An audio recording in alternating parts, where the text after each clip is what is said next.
নমস্কার, অ্যাস্ট্রোইজডমে সবাইকে স্বাগতম। প্রিয় দর্শক, আপনি কি জানতে চান ১২ থেকে ১৮ জানুয়ারি ২০২৬ এই সপ্তাহে তুলা রাশির প্রেম ও দাম্পত্য জীবন কেমন যাবে? তো চলুন জানি সিঙ্গেলদের প্রেমের সম্ভাবনা, প্রেমে থাকা ব্যক্তিদের সম্পর্কের পরিস্থিতি এবং বিবাহিত জীবনের চ্যালেঞ্জ ও সুযোগগুলো, যাতে পুরো সপ্তাহটি আপনি দক্ষভাবে পরিচালনা করতে পারেন এবং সম্পর্ককে আরো মজবুত করতে পারেন। তো প্রথমত সিঙ্গেলদের প্রেম জীবন দেখে নিব। এই সপ্তাহে তুলা রাশির সিঙ্গেলদের জন্য নতুন সম্পর্কের সম্ভাবনা তৈরি হতে পারে, তবে শক্তির অভাব এবং মানসিক ক্লান্তি আপনাকে সতর্ক থাকতে বাধ্য করবে। কোনো নতুন সম্পর্ক শুরু করার আগে নিজের মানসিক ও শারীরিক শক্তি যাচাই করা জরুরি। সম্পর্ককে এগিয়ে নেওয়ার জন্য সমঝোতা এবং খোলামেলা যোগাযোগ অপরিহার্য। একপক্ষীয় প্রচেষ্টা বা অতিরিক্ত আগ্রাসন সম্পর্ককে ক্ষতিগ্রস্ত করতে পারে। এছাড়া আর্থিক বিষয়েও সতর্ক থাকা জরুরি, কারণ নতুন পরিচিতি বা সম্পর্কের মধ্যে টান তৈরি হতে পারে। বন্ধু ও পরিবারের সঙ্গে সময় কাটানো, নিজের আবেগ বোঝা এবং ধৈর্য ধরে সম্পর্কের দিকে এগানো এই সপ্তাহের সিঙ্গেলদের জন্য সবচেয়ে কার্যকর।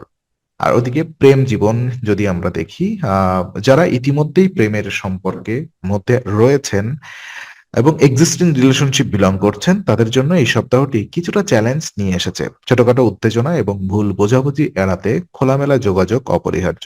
সন্তান বা পরিবারের পরামর্শকে গুরুত্ব দেওয়া সম্পর্ককে আরো দৃঢ় করবে, কারণ তাদের অভিজ্ঞতা বা দৃষ্টিভঙ্গি সমস্যার সমাধান সহজ করে তুলতে পারে।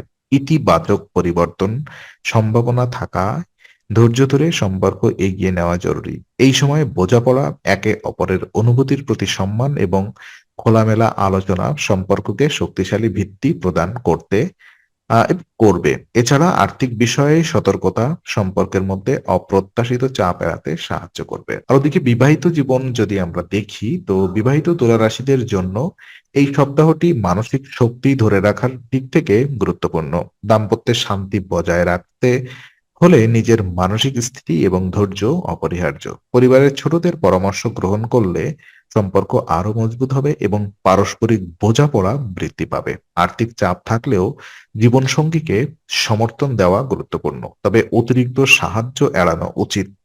সপ্তাহের শেষে সৌভাগ্য বৃদ্ধি পাবে, বিশেষ করে যজ্ঞ বা হবন করলে, যা মানসিক শান্তি বা ইতিবাচক আহ সম্পর্কের ভারসাম্য বজায় রাখতে সাহায্য করবে। আর এই সময় একে অপরকে বোঝা, সহযোগিতা করা এবং ধৈর্য ধরে সম্পর্ক এগানো দাম্পত্য জীবনের চাবিকাঠি হবে।